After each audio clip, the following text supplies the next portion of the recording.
It's 1925. You're a young woman working in what seems like the most glamorous job available.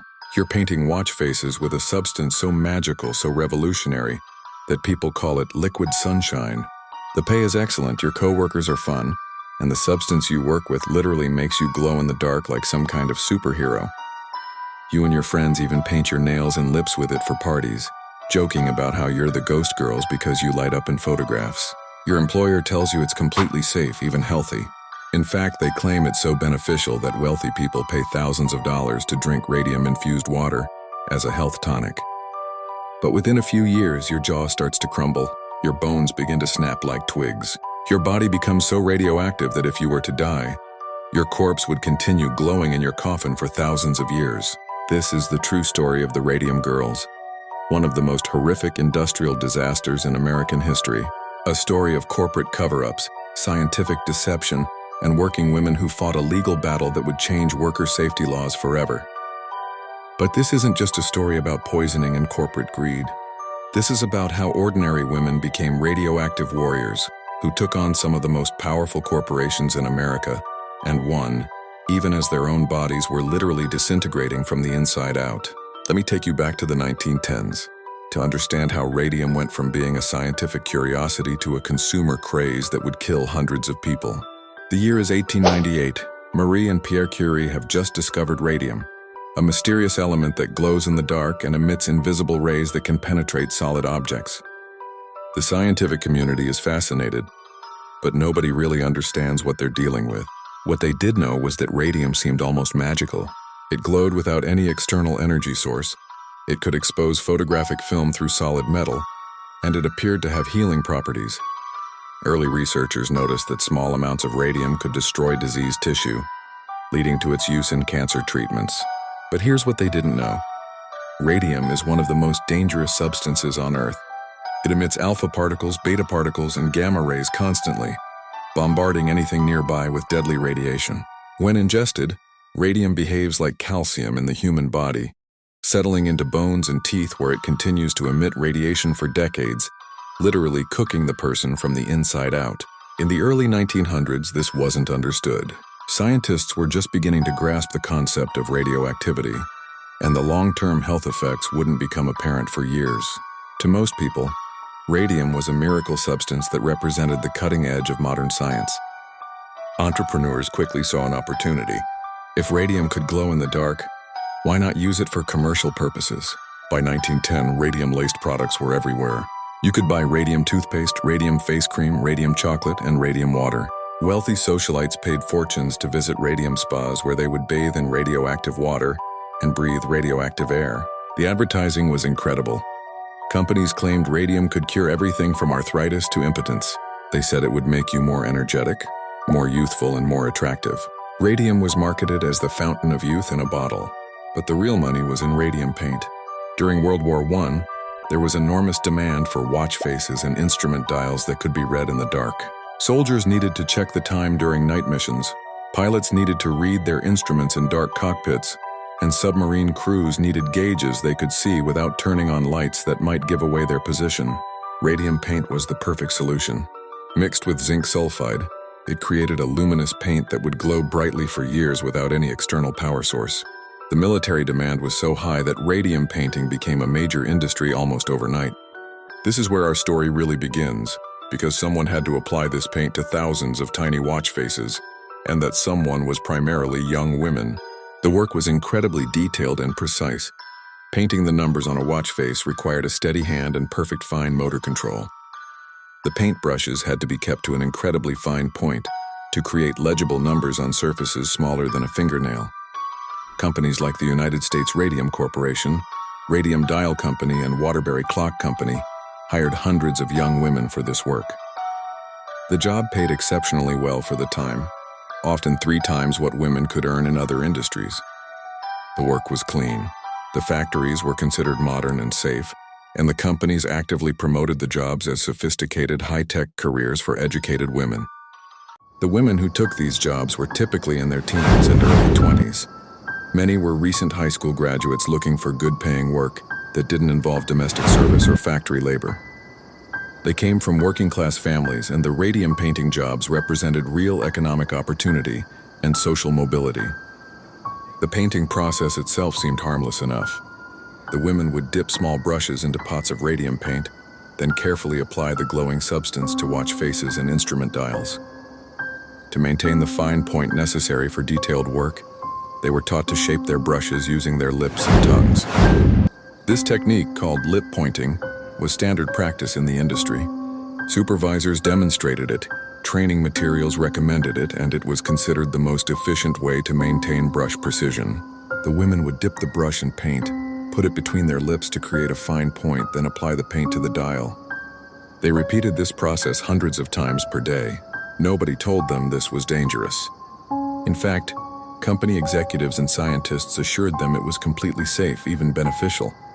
They were told that radium was so healthy that wealthy people paid to consume it as medicine. Some of the women embraced the novelty of working with a substance that made them literally glow. They would paint their fingernails, their teeth, and even their faces with radium paint for parties and dates. They called themselves the Ghost Girls because they would show up glowing in photographs. Grace Fryer, who started working at the United States Radium Corporation in 1917, later described how she and her co-workers would sometimes paint their lips and teeth to surprise their boyfriends with glowing smiles in dark movie theaters. It seemed like harmless fun with a miraculous modern substance. But by the early 1920s, something terrible was becoming apparent. The Radium Girls were getting sick. It started with dental problems. Women who had been lip pointing for a few years began experiencing severe tooth decay, gum disease, and loose teeth. Dentists were baffled by the severity and unusual nature of these dental issues. Then came the jaw problems. Some women developed a condition that became known as radium jaw, where the bone tissue in their jaws would literally crumble and fall apart. Their jawbones would break spontaneously, and the wounds would refuse to heal, continuing to glow with an eerie green light. Catherine Schaub, another radium dial painter, developed such severe jaw problems that portions of her jaw had to be surgically removed. But even after surgery, the remaining bone tissue continued to deteriorate, and the surgical sites glowed in the dark from the radium contamination. The bone problem spread throughout their bodies. These women, who had once been healthy and energetic, began experiencing spontaneous fractures. Their bones became so brittle that they would break from normal activities like walking or lifting objects. Some women suffered dozens of fractures as their skeletons literally disintegrated. But perhaps most horrifying was the discovery that their entire bodies had become radioactive. When doctors examined them with early radiation detection equipment, the women registered positive for radioactivity throughout their tissues. Their breath was radioactive, their blood was radioactive, and their bodies would continue to emit radiation for the rest of their lives. One of the most tragic cases was Molly Maggia, who had worked as a dial painter for several years. By 1922, her jaw had deteriorated so severely that her entire lower jaw had to be removed. The bone was so saturated with radium that it glowed green in the dark. When she died in 1922, her body was so radioactive that it contaminated her coffin and the surrounding soil. As more women became sick, they began to suspect that their illness was related to their work. But when they approached their former employer seeking help, they were met with denials, cover-ups, and outright lies. The United States Radium Corporation had actually known about the dangers of radium exposure for years. Internal company documents discovered decades later showed that executives were aware of the health risks as early as 1919. They had conducted studies showing that radium workers were developing severe health problems, but they chose to hide this information from their employees. Even more damning, while the company was telling workers that radium was safe, their own executives and scientists were using LED screens and protective equipment when working with radium. They knew it was dangerous for themselves, but they continued to allow young women to put radioactive brushes in their mouths hundreds of times per day. When the women started getting sick, the company blamed everything except radium exposure. They claimed the women had syphilis, suggesting that their moral character was responsible for their illness. They hired doctors to examine the women and provide alternative diagnoses, deliberately misrepresenting the connection between radium exposure and the symptoms. Dr. Harrison Martland, a physician who became known as the father of industrial medicine, was one of the first to conclusively prove the connection between radium exposure and the women's illnesses. His research showed that radium, When ingested, behaves like calcium in the human body and settles in bones and teeth, where it continues to emit radiation for decades. But even with scientific proof, the radium companies continued to fight any admission of responsibility. They had teams of lawyers, company doctors, and public relations experts working to discredit the women's claims and avoid paying compensation. This is where the story becomes even more remarkable, because these women, despite being desperately ill and facing powerful corporate opponents, decided to fight back. Grace Fryer was one of the first to take legal action. By 1925, her health had deteriorated dramatically. Her jaw was crumbling, her bones were breaking, and doctors told her she probably had less than a year to live. But instead of quietly accepting her fate, she decided to sue the United States Radium Corporation. Finding a lawyer willing to take on such a powerful corporation was incredibly difficult. Most attorneys refused the case, either because they didn't believe the women could win or because they were afraid of the legal and financial resources the radium companies could bring to bear. Finally, Raymond Berry, a young lawyer, agreed to represent Grace Fryer, but the legal battle would prove to be almost as brutal as the radium poisoning itself. The radium companies used every legal tactic imaginable to delay and frustrate the case. They filed endless motions, demanded repeated medical examinations, and challenged every piece of evidence. They knew that time was on their side, because the women were dying and might not live long enough to see the case through to completion. Grace Fryer's case took 2 years just to get to court, during which time her health continued to deteriorate. By the time the trial began, she could barely walk and had to be helped to the witness stand. But Grace wasn't fighting alone. Other Radium Girls came forward to support her case despite their own failing health. Catherine Schaub, Edna Hussman, Catherine Moore, and Albina Larice all joined the lawsuit, creating what became known as the Radium Girls case. The trial itself was a media sensation. Newspapers across the country covered the story of these glowing women taking on corporate America. The visual impact was stunning. Young women, visibly ill and sometimes literally glowing from radioactivity, testifying against well-dressed corporate executives who denied any responsibility for their condition. The radium companies brought in teams of expert witnesses who testified that radium was harmless, that the women's illnesses were coincidental, and that there was no scientific evidence linking radium exposure to health problems. They spent enormous amounts of money trying to discredit Dr. Martlin's research and the women's testimony. But the evidence was overwhelming. When the women were examined in court with radiation detection equipment, they registered positive for radioactivity throughout their bodies. Their former workplaces were so contaminated that they would remain radioactive for decades. Even their clothing and personal belongings were radioactive. More importantly, the women themselves were incredibly compelling witnesses. Despite their illness, they testified with courage and dignity about their experiences. They described how they had trusted their employers, how they had been assured that radium was safe, and how they had unknowingly poisoned themselves following company procedures. Grace Fryer, despite being barely able to stand, gave testimony that was both heartbreaking and powerful.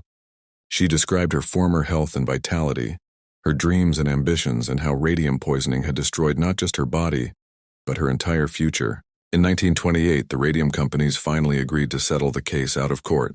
Each of the 5 women received $10,000 in compensation, plus medical expenses and a $600 annual pension. While this might not seem like much money today, it was a significant amount in 1928, and more importantly, it represented the first time a major corporation had been held liable for occupational health damage. But the victory came at an enormous cost. By the time the settlement was reached, several of the original Radium Girls had already died, and the survivors were in the final stages of radiation sickness. Grace Fryer lived until 1933, using her settlement money to seek medical treatment and spending her final years advocating for other radium workers. Catherine Schaub died in 1933 as well, her body so radioactive that it had to be buried in a lead-lined coffin. The Radium Girls case had far-reaching consequences that extended well beyond the individual settlements. It established important legal precedents about corporate responsibility for worker safety, and the right of employees to sue their employers for occupational health damage. More importantly, it led to significant changes in industrial safety regulations and scientific research practices. The case helped establish the field of industrial hygiene and led to new safety protocols for handling radioactive materials. The tragedy also contributed to our scientific understanding of radiation and its effects on human health. The detailed medical records of the Radium Girls provided crucial data about low-level radiation exposure that informed later research on nuclear weapons, nuclear power, and cancer treatment. But perhaps the most significant impact was on public awareness and corporate accountability.